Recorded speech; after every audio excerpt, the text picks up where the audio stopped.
बात करने वाले हैं इंडिया और चाइना की 1962 वॉर के एक ऐसे पहलू की जिसके बारे में हमारे बहुत ही कम व्यूअर्स ने सुना होगा, जाना होगा। इस वीडियो को अंत तक देखें और इस चैनल को लाइक और सब्सक्राइब करना ना भूलें। दोस्तों, जैसा कि हम जानते हैं 1962 में इंडिया की चाइना से एक हार हुई थी और इसके इम्प्लीकेशन हमें को ग्लोबल लेवल पे झेलने पड़े थे। पर दोस्तों, जो हम नहीं जानते वो ये है कि हमारी इंडियन आर्मी ने चाइना की सैनिकों को दांतों तले चने चबा दिए थे और भारत का मोरल डाउन नहीं होने दिया था। तो आज की वीडियो में हम एक ऐसे ही बहादुर सैनिक की बात करने जा रहे हैं जिन्हें आगे चल के परमवीर चक्र से भी नवाजा गया था। उनका नाम था मेजर थापा। तो बात है 1955 के दशक की। वो समय ऐसा था जब CIA अमेरिका की खुफिया एजेंसी भारत की मदद से तिब्बत को चाइना से अलग करना चाहती थी और ये वही समय था जब दलाई लामा ने वहां पे एक मूवमेंट शुरू किया था। दोस्तों, चाइना को कहीं ना कहीं तो ये पता था कि इस मूवमेंट में इंडिया भी जुड़ा हुआ है और 1959 आते आते दलाई लामा ने भारत में शरण ले ली थी। इसी के बाद से भारत और चाइना के रिश्ते थे उसमें खटास आनी शुरू हुई थी। दोस्तों, मैं आपको बताना चाहूंगा, आजादी से पहले एक ऐसा समय भी था जब चाइना वर्ल्ड वॉर में लड़ रहा था, तब इंडिया के लोगों ने चाइना की मेडिकल एड भेज के मदद की थी। तो होता कुछ ये है, तिब्बत के कारण भारत और चाइना में ऑलरेडी खटास आ चुकी थी। इसके अलावा नेहरू जी उस टाइम पे एक फॉरवर्ड पॉलिसी लेकर आए थे। फॉरवर्ड पॉलिसी के तहत इंडियन आर्मी को ये कहा गया था कि जितने भी ऐसे एरिया है जो बॉर्डर्स पे हैं और जो कंट्रोवर्शियल हैं या फिर इंडिया जिसे अपना मानता है, उन सब पे आप अपनी चेक पोस्ट बनाना शुरू कर दीजिए। तो ये काम 1960 से इंडियन आर्मी ने शुरू कर दिया था और दो मेजर रीजन थे। एक तो NEFA North East Frontier Region Arunachal Pradesh वाला और दूसरा लद्दाख वाला रीजन। इन दोनों जगहों पे इंडिया पोस्ट बना रहा था। इधर से इंडिया पोस्ट बना रहा था, उधर से चाइना भी पोस्ट बना रहा था और अभी ऐसी कोई चीज नहीं हुई थी कि जिसके कारण दोनों देशों के बीच में कोई झड़प हो। तो आइए दोस्तों, इन दोनों रीजन्स के बारे में थोड़ा सा जानते हैं। तो जो नॉर्थ ईस्ट फ्रंटियर रीजन था अरुणाचल प्रदेश वाला, वहां पे एक मोनपा ट्राइब रहा करती थी। मोनपा ट्राइब बुद्धिस्ट लोग थे और जो तिब्बत में लोग रहने वाले थे वो भी बुद्धिस्ट फॉलो करते थे और ल्हासा मोनेस्ट्री बहुत फेमस थी। तो चाइना क्लेम करता था कि ये जो मोनपा लोग हैं और इनकी जो टेरिटरी है जो कि इंडिया में है वो चाइना की है और वो उसे साउथ तिब्बत कहता था। तो यहाँ पे एक कन्फ्रंटेशन होना शुरू हुआ। दूसरा कन्फ्रंटेशन होना शुरू हुआ अक्साई चीन के रीजन में। अक्साई चीन का रीजन क्योंकि चाइना के लिए बहुत जरूरी था तिब्बत पे नजर रखने के लिए और जिंगजेंग प्रोविंस पे नजर रखने के लिए। तो वो भी क्योंकि एक इंडिया का रीजन था, चाइना से हथियाना चाहता था। तो दूसरा पॉइंट ऑफ कांटेक्ट जो हुआ इंडियन आर्मी और चाइना के बीच में वो पैंगोंग लेक से ऊपर और अक्साई चीन वाले रीजन में हुआ। अब बात करते हैं इस दौरान इंडियन गवर्नमेंट का क्या रिएक्शन था। तो उस टाइम इंडियन आर्मी के जो जनरल थे, जनरल कॉल और प्राइम मिनिस्टर नेहरू, जैसा कि मैंने बताया, इन लोगों को इतनी आशंका नहीं थी कि चाइना हमला करेगा। और इनफैक्ट जो हमारे इस स्टोरी के हीरो हैं मेजर ध्यान सिंह थापा, वो जब पोस्टेड थे अपनी इन्फेंट्री डी के साथ, मैं बता दूं आपको कि मेजर ध्यान सिंह थापा हमारे गोरखा राइफल्स को बिलोंग करते थे। वो गोरखा राइफल्स के बहुत ही शूरवीर जवान थे।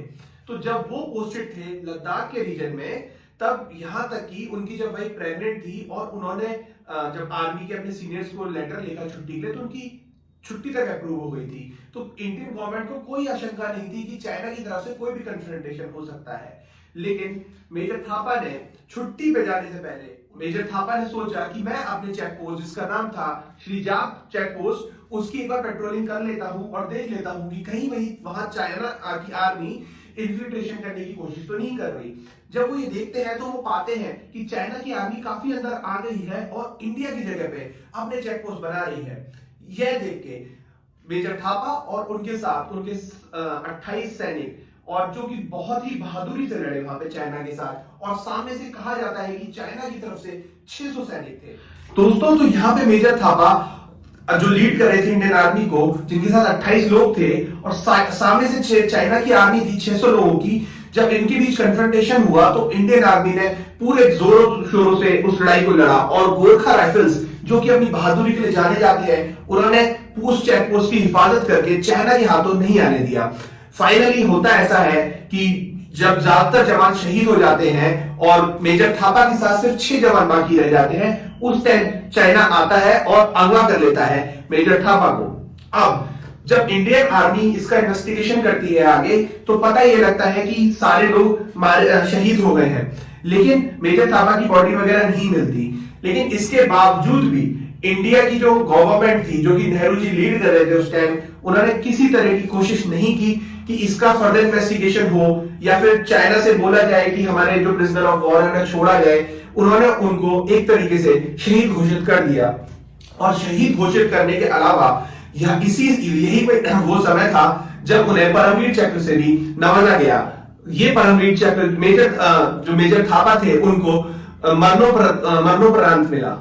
अब होता ऐसा है, मेजर थापा को परमवीर चक्र मिल चुका है, उन्हें शहीद घोषित किया जा चुका है, और जो उनकी वाइफ थी शुक्ला थापा, उनके अब तक एक बेटा भी हो चुका था और वो अपने फैमिली के साथ रह रही थी।